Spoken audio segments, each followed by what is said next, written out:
mission, should you choose to accept it. It's to sit there and pretty much listen to me talking bollocks for a while. Yeah, so, been a while since I did my last one. Never got around to doing video reviews for Terminator or Minions, or Inside Out. Yeah, soz. I will get on top of this at some point, and, you know, we'll actually make some sort of regular contribution thing. Yeah, so, 1996, the first Mission Impossible film came out. There's been, you know, nearly 20 years since Mission Impossible got its big screen, big budget reboot thing. Yeah, I mean, I work with people that weren't alive when I was in the cinema watching the original. Oh, that's depressing. That really is depressing. Fuck it. But, yeah, so, 20 years, and, well, 19, whatever, just no. But, yeah, and we've got the 5th film. Now, it's, I quite like all of them, gotta be said. You know, some people don't really have much time for the second one, which, if you were going to pick a worst Mission Impossible film, it'd probably be the second one. Yeah, if you're totally honest. But, it's good, it's just in a different way to the others, you know. But yeah, it's not a bad film. Just a bad director. Some bad moments. Well, but, yeah, Mission Impossible 3, J.J. Abrams gets involved, does his thing, it gets its own style, you know, it sort of finds its footing, like the Fast and Furious films did after the 4th one, you know, like, hey, this was successful, let's stick with this could work for other things, yeah, and then, you know, Fast 7, mostly because Paul Walker died, admittedly, but, you know, it ends up having one of the biggest opening weekends ever, you know, so, wow, you know, that never would have happened if it stayed about the street racing, and, you know, they probably wouldn't have made it to 7 films if it was just the street racing like it is in the first 2, but I'm getting, just like in Inside Out, my, train of thought is getting derailed. Yeah, so, Mission Impossible, Rogue Nation. It's, you know, obviously, you know, you've seen trailers, chances are, you know, you should know what it's about, but basically,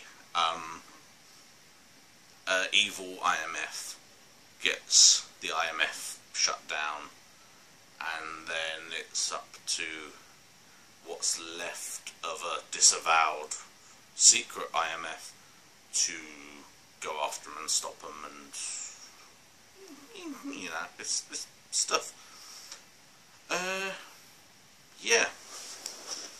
So, good things. It's, you know, it is a fun film, you know, it's a lot funnier than you'd expect going into a Mission Impossible. You know, mostly because of, like Simon Pegg, I think. But yeah, you know, it's, you know, the action's good. I say it's pretty funny.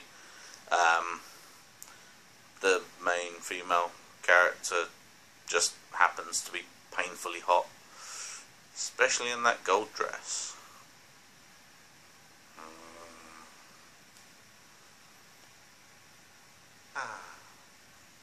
Sorry,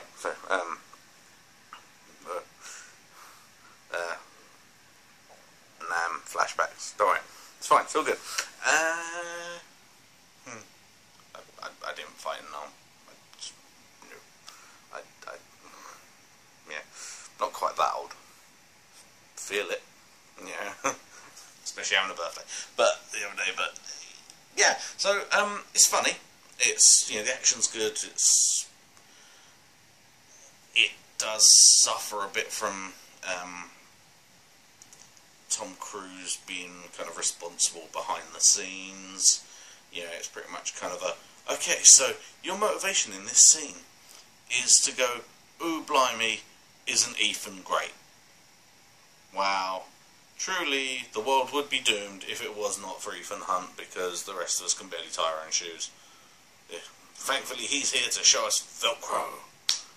It's that sort of vibe at times, and that gets a little annoying. It's like, well, the rest of these guys are on your team because they're like the best. So how comes you're the best out of the best? And that gets a little at times. But yeah, it's you have I mean, I suppose you get that once once someone realises they're the star. But yeah, it's apart from that, apart from it being a bit too Tom Cruise heavy, I mean, there's even a bit where one of the other agents is pretty much kind of, oh, we've heard all the stories about you, but they can't all be true, can they? And he just kind of smiles and swaggers off, and but that bit was a little annoying. I'll admit that was annoying. But yeah, apart from that, and sort of like Simon Pegg's character kind of, oh, hey, I know, we could get in there by me doing this, and me, and this and that, and and I could really help. And then and then it's like Ethan's just kind of, well, yeah, or I could do a really amazing stunt, and then we'll do it, and it'll all be perfectly fine, and I'll look really cool. Oh, yeah, okay, we could do it that way. Sure, why not? Should have just stayed at home, really. But yeah, there's not loads of that, but there's enough for you to sort of think, oh man, this is meh. But it is, it is a good film. If you liked, if you liked 3 and 4, then you're probably going to like this one, because it's got that same sort of feel to it.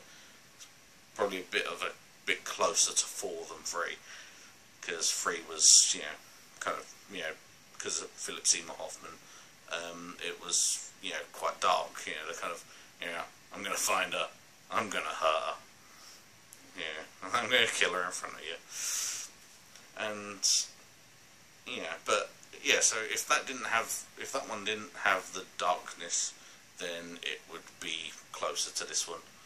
But yeah, so if you liked Ghost Protocol, I forgot what it was called there. I only watched it like yesterday. But yeah, if you like Ghost Protocol, then you're probably gonna like Rogue Nation. Even if you've never watched a Mission Impossible film before, then you get the basic gist of it. From bits they talk about and bits they explain, you get the basic gist of it. And say if you've never seen a Mission Impossible film before, give it a go. If you've seen trailers and thought, oh, it looks good, but I haven't seen the others, just, go watch it, give it a go. And it'll, chances are, you'll understand it enough that you won't need to have seen the other films before, but you might want to watch them afterwards so that you can get more of the detail. Because I mean, this one, like the tape explaining the mission for this one, he gets at the end of the last one, and then this film's set about a year after that. So for a year he's been doing this one mission apparently. Bit odd, seeing as in all the other films he kind of sorts them out in a couple of days. But meh, he's getting older, and there are a few bits in the film where you can see that Tom Cruise is 52. you know, especially, you know, you watch the first one and he's like, oh, look at him, he's so young, and you see him now and he's trying to be sort of, you know, he's going toe to toe with some big young henchman guy, and it's like, yeah, in real life you're dead. Just, you know, like, obviously here, you know, you're the good guy, so you know, you're pretty much invincible. But in real life, you would be dead way before now. You know, way before you get to that gun, or way before you manage to sort of knock them off that ledge or whatever. You know, you would be like at the very least crippled. You know, yeah, sort of Mission Impossible 6, and he's, you know, it's kind of the tape gets delivered to his wheelchair. But yeah. Anything else I need to tell you about Rogue Nation? Well, as with all the others, some of the science and the spy techniques and things are maybe, well, you know, if they changed the name of the film to Questionable Espionage, it'd be fitting. Gotta be said. If you were to say that the techniques and science involved in it are complete bollocks, then you would also have a valid point. But yeah, go see it. You know, it's as I say, it is just a quite fun film. It's not too bogged down in the history of the films and all that stuff that, you know, see, as I say, you don't need to have seen the others, but it might make you want to watch them afterwards. So go check it out. And yeah, hopefully these will become a bit more of a regular thing. Yeah, if they don't, I'm guessing most people won't be too upset. Yeah. At some point they probably will be a bit more polished as well, so they won't just be going on for, you know, whatever it says down there. But yeah, 12.5 minutes. Jeebus. Okay, right. So yeah. Okay, randomers. Thanks for listening. Thanks for watching. You know, because it's a video. You're watching. Yeah. It's not like a podcast or anything. Podcast.